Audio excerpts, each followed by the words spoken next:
Hello, my name is Sandy Adomaitis, the social media director for the Page International Screenwriting Awards, and your host for the Writers Hangout, a podcast that celebrates the many stages of writing, from inspiration to the first draft, revising, getting a project made, and everything in between.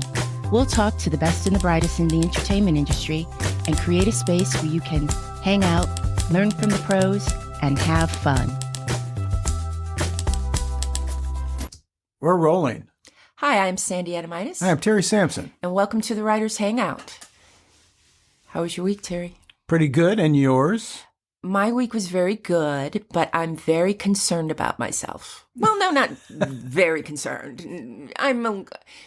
Are you two talking? I've gone up a level. What? Are you two talking? You and yourself? Yes. Okay. I sat down and talked to myself. Last week's episode was 2016 screenwriter Diane Hanks. She wrote a book called The Woman with the Purple Heart. And it is all about Annie Fox and Hickam Air Force Base in Honolulu in World War II and Pearl Harbor being bombed. And Hickam is adjacent to Pearl Harbor. Such loss on their end. Oh, okay. So I read, I think the book is close to 400 pages. And then I interviewed Diane about Hickam Air Force Base. Great interview.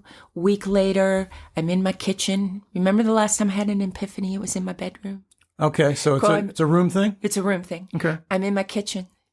Guess who spent a week at Hickam Air Force Base and totally forgot it? Someone in your kitchen. Me. You! How could I do a whole interview and read a book and forget? No, I didn't forget that I was at that Air Force Base for a week, but I forgot that it was Hickam. I mean, how many Air Force Bases did I think was on Oahu? My cousin Maureen was there with her husband, John, and they were stationed there. And I spent a week at their house on Hickam Air Force Base. Oh, wow. Which was attacked in World War II. 500 casualties were in Hickam. Wow. It was terrible. And, well, you do Hawaii things when you were there. You probably swam, probably took a surf lesson. Yes, actually, I thought I was going to be doing all the touristy things. Mm-hmm. We got up every morning and went to a new beach. Right. I'm used to West Coast beaches. They're cold. They're just not really pleasant. OMG, the Hawaiian beaches are beautiful, and we would just drive and we would have a whole beach all to ourselves with the most beautiful scenery.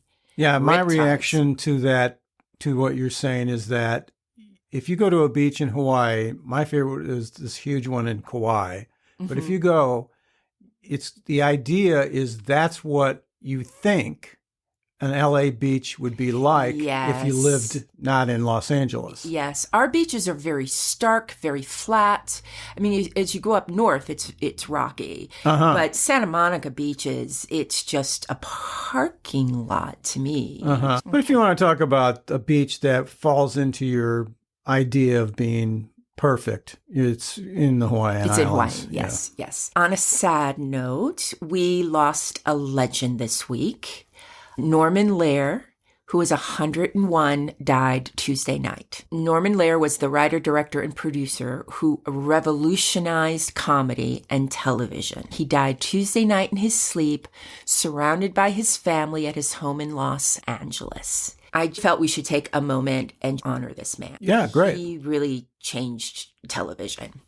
Norman created and produced All in the Family, considered to be one of the best TV sitcoms of all time, as well as a string of comedies included Sanford and Son, The Jeffersons, and One Day at a Time. Now, out of those, All in the Family and The Jeffersons were groundbreaking. Terry, can you let the writers out there know what those shows were about? Yeah, All in the Family has been touted as a series that brought reality to primetime TV. The lead character, Archie Bunker, who played by Carol O'Connor, is a loudmouth, uneducated bigot who believes every stereotype that he's ever heard. His wife, Edith, played by Maureen Stapleton, is sweet, but not the sharpest knife in the drawer. Oh, Archie! Right. That's the beautiful soprano squeaky voice. They and their daughter, Gloria, who was played by Sally Struthers, and her husband, Mike, by Rob Reiner, who went on to do a lot of things in the show business. Yes, he did very well for himself. Yeah, he did. They all live in a working-class home, and unfortunately for Archie, he can't avoid the people he disdains. His son-in-law, whom Archie called Meathead, is an unemployed student of Polish descent. The Jeffersons' next-door neighbors are black. Edith's cousin Maude is a feminist. And later, his partners in a local tavern are Jewish. Oh, my. Yes. Just a melting pot all around Archie. Norman was also the guy behind the Jeffersons. The Jeffersons were moving on up to the east side to a deluxe apartment in the sky. The spinoff from All in the Family is about literal upward mobility. African-American couple George, played by Sherman Hemsley, and Louise Jefferson, played by Isabel Sanford, move into a swanky high-rise building. George is prickly and often rude, a guy who thinks his wealth should get him anywhere he wants to go. His wife is more level-headed and often cuts him down to size when his schemes go awry. Yes, because it is the 70s and you need schemes in a sitcom. That's right? true. That's right. What I remember most about the Jeffersons was that the couple next door, I believe they were an interracial couple. The husband was white and the wife was black. Right. But the actress was Lenny Kravitz's mother. Is that right? Yeah. How did Norman Lear get his start? Okay. Back in the 1950s, Norman partnered with his cousin's husband, Ed Simmons, to write sketches on the variety show The Colgate Comedy Hour for comic duo Martin and Lewis. Okay, kids. In the 50s, Martin and Lewis, Dean Martin and Jerry Lewis were the Beatles of comedy. That's right. That's a nice start to start off writing for them. From there, he found steady work as a television writer. The first television series Norman created was The Deputy, starring, again, it's just amazing how this man starts off things, Henry Fonda. Oh, What sure. a nice lead actor to have in your very first television series. That was in 1959, so end of the 50s, early 60s. It lasted 2 seasons. I can't imagine Henry Fonda being canceled. I mean, who cancels Henry Fonda? I can't believe I've never heard of this show. Yeah, I'm going to have to check out a little bit more. Oh, and this is going to sound familiar to you, Terry.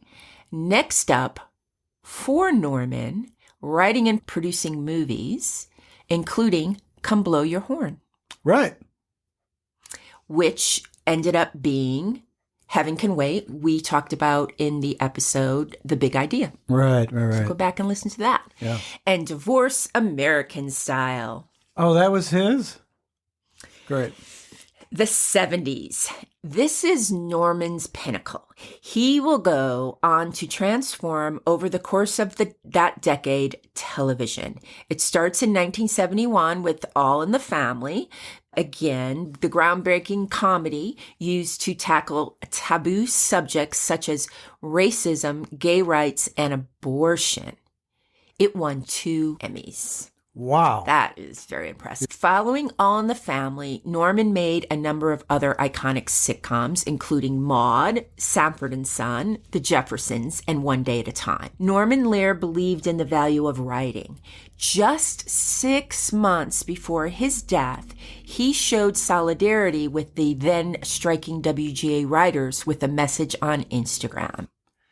I have been, at my core, a writer who struggled and anguished to put words to paper that would provoke, create conversation, humanize us, help us see each other, words that would matter.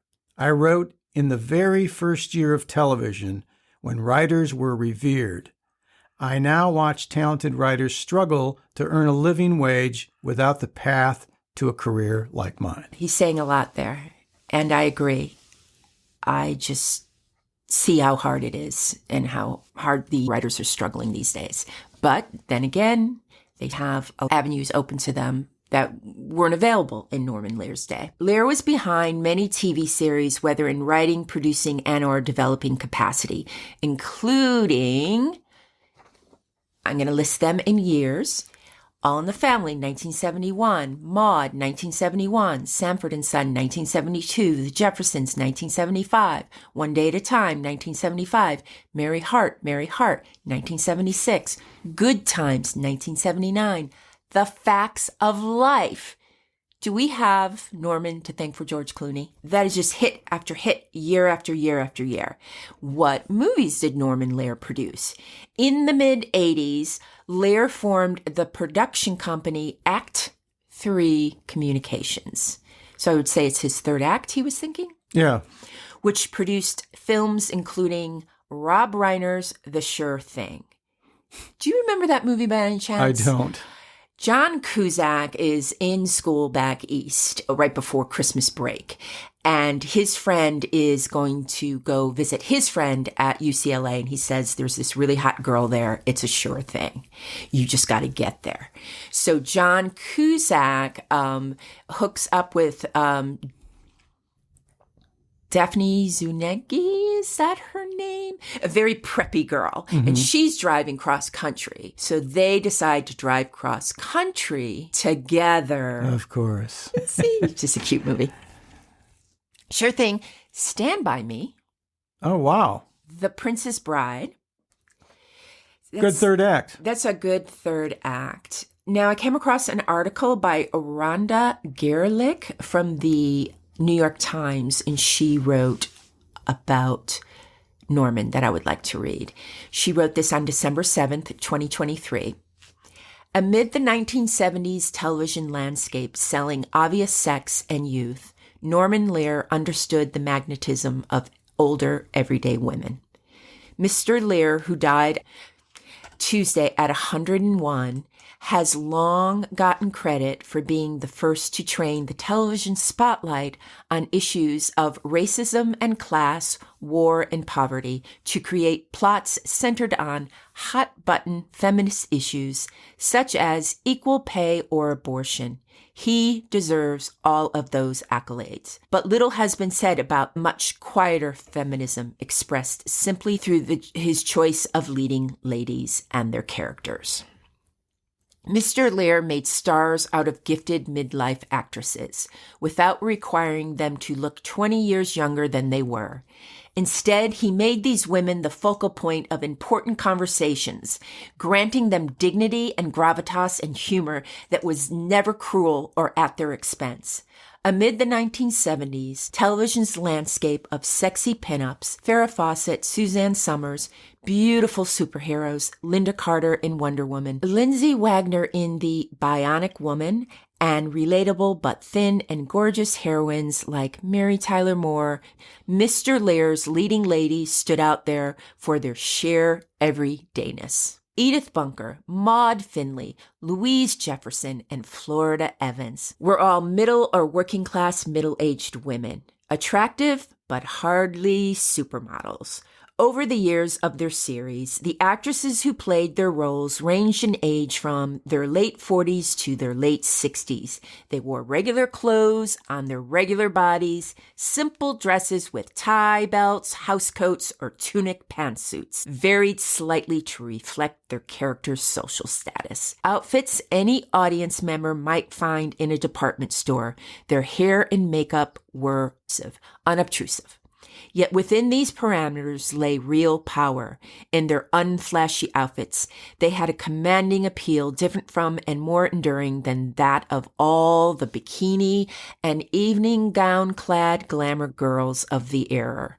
In her floor-length vests, B. Arthur, as the feminist suburbanite Maude, could at times resemble a Roman senator. Mr. Lear's characters held our attention, making us clear about their struggles and joys, marriage and children, their money or work woes. They made us laugh. What's more, these women had romantic lives. Sometimes they would hint at having actual sex, despite the serious handicap of being over 40. Esther Roll was 53 when she began playing Florida Evans on Good Times, which was a spinoff from her role in Maude. 19 years older than John Amos, the handsome actor playing her husband, James. Yet they were depicted as having a vital, erotic relationship. In one episode, James whisks Florida off to a snowbound cabin for a second honeymoon, carries her across the threshold, and murmurs that he wants to get it on. Even the demure and innocent Edith Bunker, played by Jean Stapleton from age 47 to 56, referred on occasion to her still active bedroom activities. In an episode titled The Joys of Sex, Edith consults a sex manual to spice up her marriage. "Ain't I always there when you're in the mood?" asks a wounded Archie. "Oh yeah, Archie, and even when I ain't." Okay. Mr. Lear's heroines also confronted feminine reproductive issues. Edith endured a rocky menopause, replete with crying, rage, and mood swings. On the Jeffersons, Louise Jefferson tries some marriage therapy techniques on her reluctant husband, George, trying gamely to get him to talk about sex. Most dramatically, Maude had a late-life abortion when the character was 47 and Arthur was 50. In other words, these female characters had female bodies, and those bodies got to be part of the story, not as jiggling eye candy, objects of leering jokes, or fashion plates, but as the flesh and blood, complex, flawed, and sexual entities that bodies actually are, and that all women have, whether they're 25 or 60, supermodels or not. I will provide a link of Rhonda's article from the New York Times in the show notes. Norman Lear, may you rest in peace. Rest in peace. And that's a wrap for the Writers Hangout. Thanks so much for listening. If you enjoyed the show, please take a moment to leave us a review on Apple Podcasts. Your positive feedback will help us keep the show going so we can continue bringing you more future episodes. Remember, keep writing. The world needs your stories.